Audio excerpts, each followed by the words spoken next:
Ayat hari ini adalah Markus 12, ayat 35 sampai 44. Mari kita baca bersama. Pada suatu kali ketika Yesus mengajar di Bait Allah, ia berkata, "Bagaimana ahli-ahli Taurat dapat mengatakan bahwa Mesias adalah anak Daud? Daud sendiri oleh pimpinan Roh Kudus berkata, Tuhan telah berfirman kepada Tuanku, duduklah di sebelah kananku, sampai musuh-musuhmu kutaruh di bawah kakimu. Daud sendiri menyebut dia tuannya. Bagaimana mungkin ia anaknya pula?" Orang banyak yang besar jumlahnya mendengarkan dia dengan penuh minat. Dalam pengajarannya Yesus berkata, "Hati-hatilah terhadap ahli-ahli Taurat yang suka berjalan-jalan memakai jubah panjang dan suka menerima penghormatan di pasar, yang suka duduk di tempat terdepan di rumah ibadat dan di tempat terhormat dalam perjamuan, yang menelan rumah janda-janda, sedang mereka mengelabui mata orang dengan doa yang panjang-panjang. Mereka ini pasti akan menerima hukuman yang lebih berat." Pada suatu kali Yesus duduk menghadap peti persembahan dan memperhatikan bagaimana orang banyak memasukkan uang ke dalam peti itu. Banyak orang kaya memberi jumlah yang besar.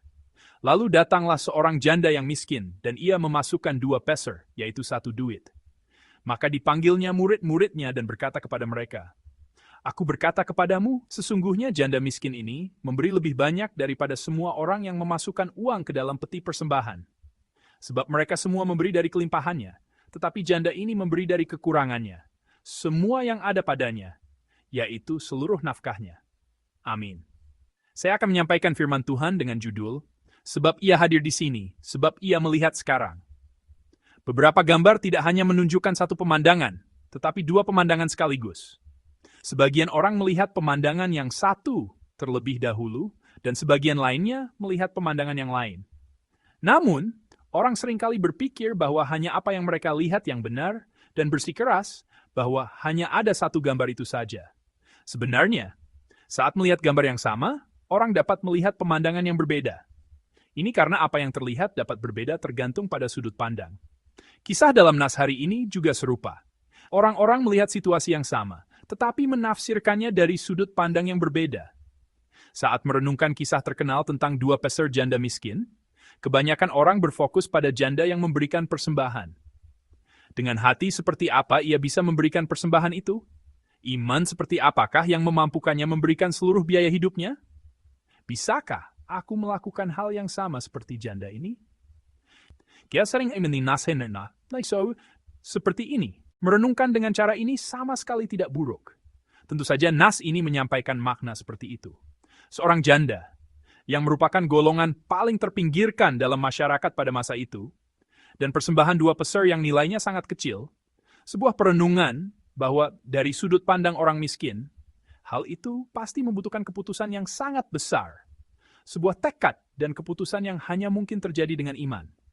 Tekad dan keputusan yang mungkin sebagian besar dari kita buat saat merenungkan firman ini sangatlah mungkin dan merupakan penerapan yang sangat baik. Namun, saat merenungkan nas hari ini, kita tidak boleh berhenti di situ saja. Jika kita hanya merenungkan sejauh ini, itu sama artinya dengan kita belum melihat semua yang ingin disampaikan oleh nas ini. Kita memang merenungkan nas ini, kita memang telah melihat nas ini, tetapi bukan seluruhnya, melainkan hanya sebagian saja. Jadi seperti yang kita lihat pada gambar tadi, yang dapat dilihat dari berbagai cara, kita mungkin hanya melihat satu bagian saja, satu sisi saja. Sebenarnya, penekanan nas hari ini, yaitu apa yang sebenarnya ingin dikatakan oleh nas ini, terletak di tempat yang sedikit berbeda. Ini adalah perenungan tentang Yesus yang memuji 2 peser itu, bukan janda yang memberikannya. Saat kita merenungkan nas hari ini, kita harus memusatkan perenungan kita pada Yesus. Saya pernah mengatakan bahwa bait suci pada zaman Yesus memiliki kekurangan yang signifikan, yaitu ada sesuatu yang seharusnya ada, tetapi tidak ada. Sesuatu yang seharusnya ada di bait suci tetapi tidak ada. Sebenarnya, bait suci ini dibangun di atasnya, tetapi telah hilang, lenyap, dan tidak ada lagi, yaitu tabut perjanjian. Setelah bait suci pertama yang dibangun oleh Salomo dihancurkan, bangsa Israel kehilangan tabut perjanjian. Meskipun tidak ada bukti, orang-orang berspekulasi bahwa Yeremia mungkin telah memindahkannya secara diam-diam untuk mencegah penodaan tabut perjanjian. Atau mungkin ia menyembunyikannya tanpa ada yang tahu. Bagaimanapun, bait suci kedua, bait suci pada zaman Yesus, tidak memiliki apa yang seharusnya ada di dalamnya. Lalu apa yang dilambangkan oleh tabut perjanjian? Tabut perjanjian melambangkan hadirat Allah. Perjanjian lama menggambarkan tabut perjanjian sebagai tumpuan kaki Allah, dan di tempat lain dipahami sebagai takhta Allah. Allah adalah Dia yang ada di mana-mana. Tidak ada tempat di mana Ia tidak ada. Tetapi orang-orang berpikir bahwa Allah hadir secara khusus, sangat khusus, di atas tabut perjanjian itu. Jadi, tabut perjanjian bukan sekadar benda suci, melainkan simbol hadirat Allah. Itu adalah simbol hadirat Allah yang istimewa yang menyatakan, Allah ada di sini, Allah mendengar doa kita di sini. Oleh karena itu, tabut perjanjian adalah alasan mengapa bait suci harus ada, alasan mengapa bait suci dibangun, dan alasan keberadaan bait suci itu sendiri.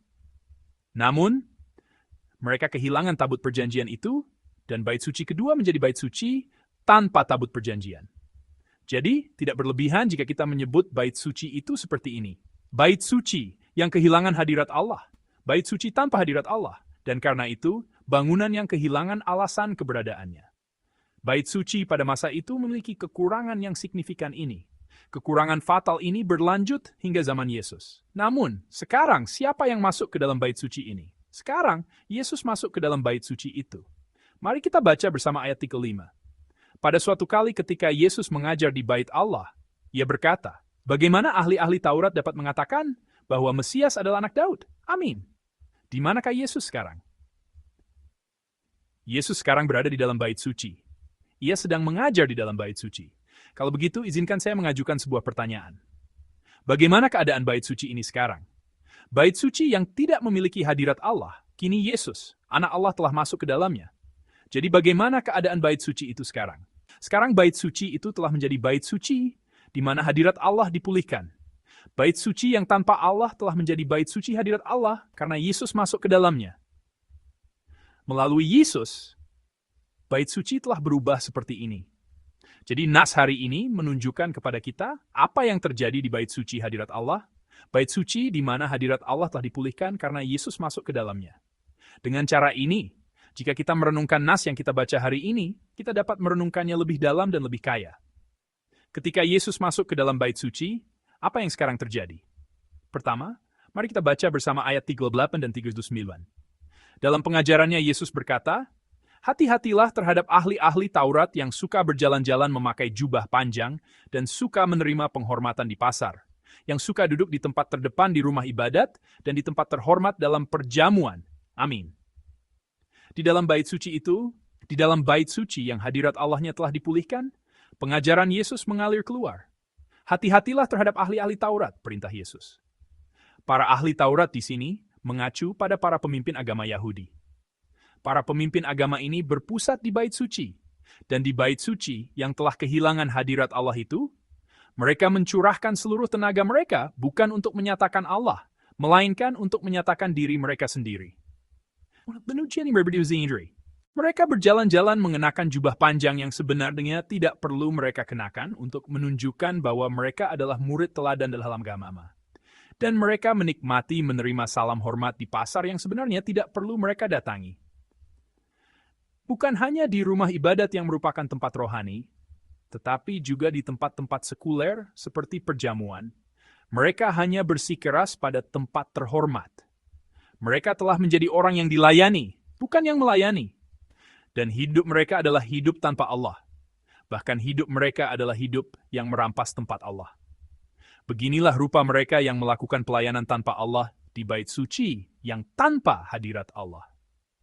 Bagaimana pandangan orang-orang terhadap mereka? Tidak ada yang bisa mengatakan bahwa mereka salah atau menghukum mereka. Karena mereka memiliki gelar pemimpin agama, orang-orang akan memandang mereka dengan hormat, menghormati mereka, dan mempersilahkan mereka duduk di tempat yang baik. Namun, saudara-saudari, ada seseorang yang melihat mereka. Dia adalah Tuhan Yesus kita, yang masuk ke dalam bait suci dan mengubah bait suci yang tanpa hadirat Allah menjadi tempat yang penuh dengan hadirat Allah. Mari kita baca bersama ayat 40 untuk melihat bagaimana Tuhan Yesus kita memandang mereka. Yang menelan rumah janda-janda, sedang mereka mengelabui mata orang dengan doa yang panjang-panjang. Mereka ini pasti akan menerima hukuman yang lebih berat. Amin. Meskipun orang-orang memandang para pemimpin agama itu dengan hormat, pandangan Yesus sama sekali berbeda.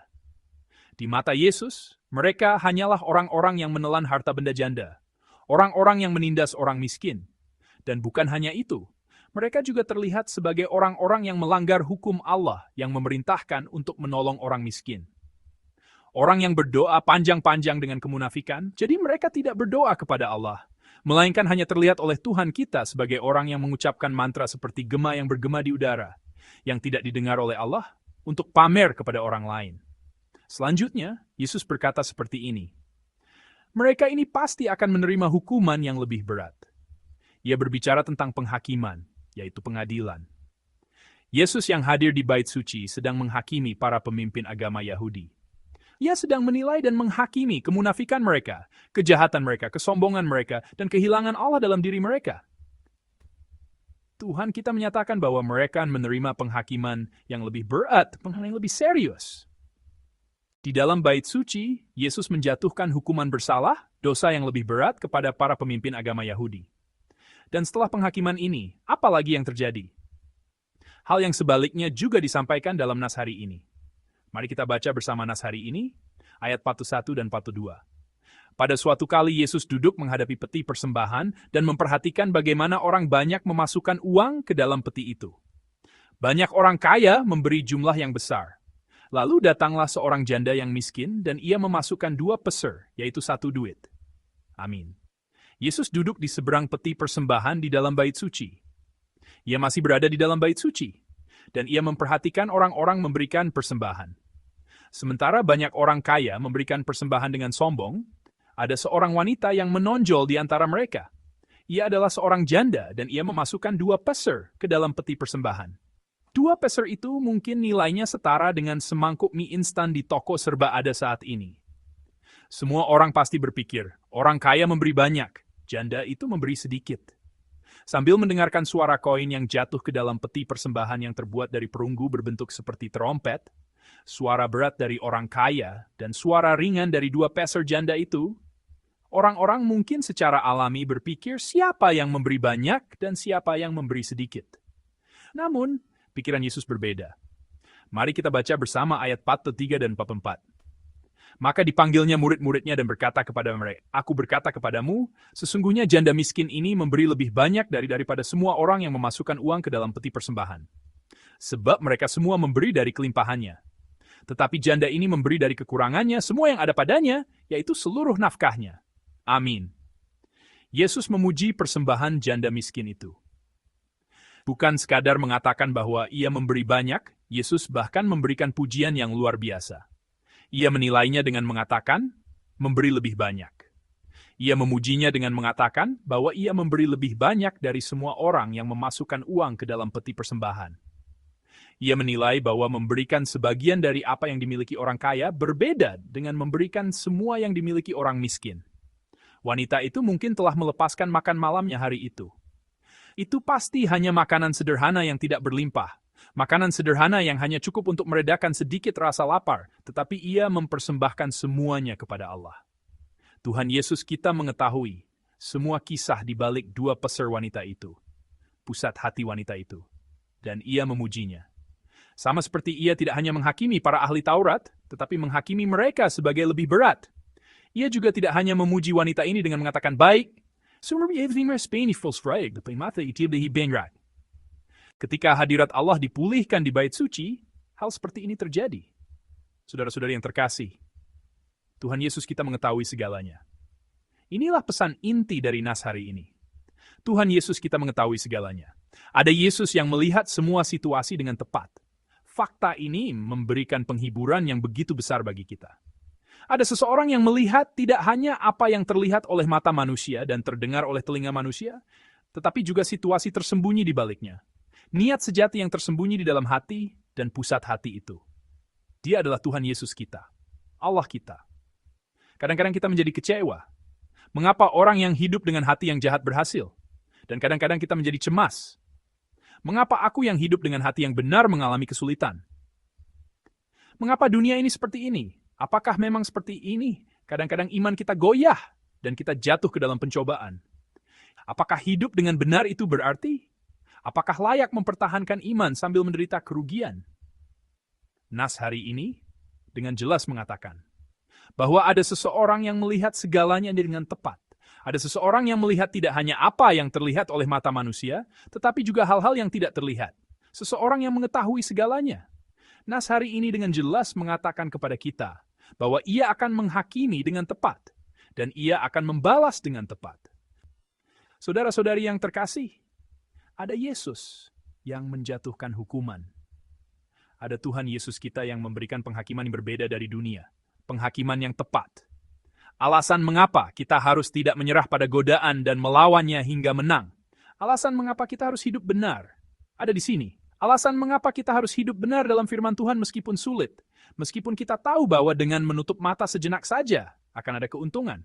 Meskipun kita tahu bahwa dengan menutup mata sejenak saja tidak akan ada kerugian. Alasan mengapa kita harus hidup hanya menurut firman Tuhan dan bukan keuntungan di depan mata ada di sini.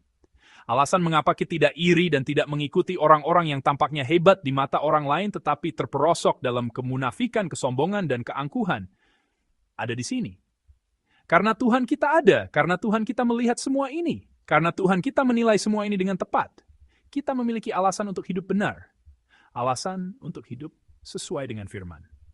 Saudara-saudari yang terkasih, hadirat Allah telah dipulihkan di bait suci yang tidak memiliki hadirat Allah. Yesus Kristus, Anak Allah, telah masuk ke dalam bait suci itu.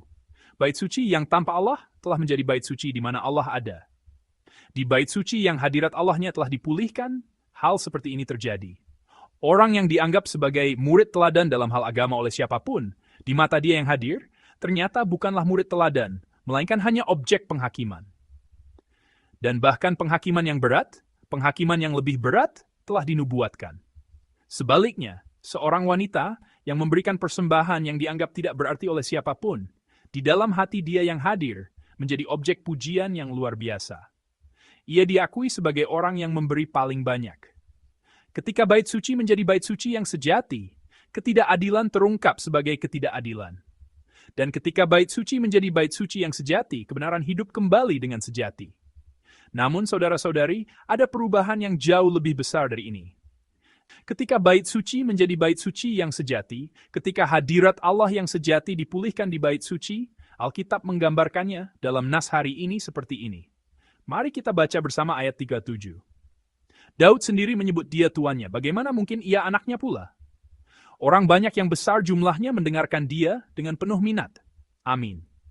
Banyak orang mendengarkan dengan penuh sukacita. Sukacita sedang dipulihkan di dalam diri orang-orang. Ketika bait suci menjadi bait suci yang sejati, dan bait suci menjadi bait suci yang benar-benar penuh dengan hadirat Allah. Di bait suci itu, orang-orang memulihkan sukacita sejati. Inilah perubahan sejati yang terjadi di bait suci yang telah dipulihkan.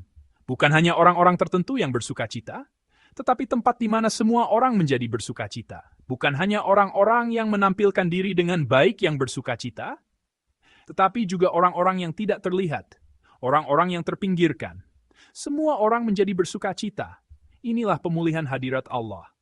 Saudara-saudari yang terkasih, penghakiman yang lebih berat dijatuhkan kepada mereka yang hanya mencari tempat terhormat dan penilaian bahwa ia telah memberi paling banyak diberikan kepada wanita yang memberikan seluruh biaya hidupnya. Saya memberkati Anda dalam nama Tuhan agar Anda hidup dengan selalu mengingat bahwa ada seseorang yang menghakimi seperti ini dan menilai seperti ini.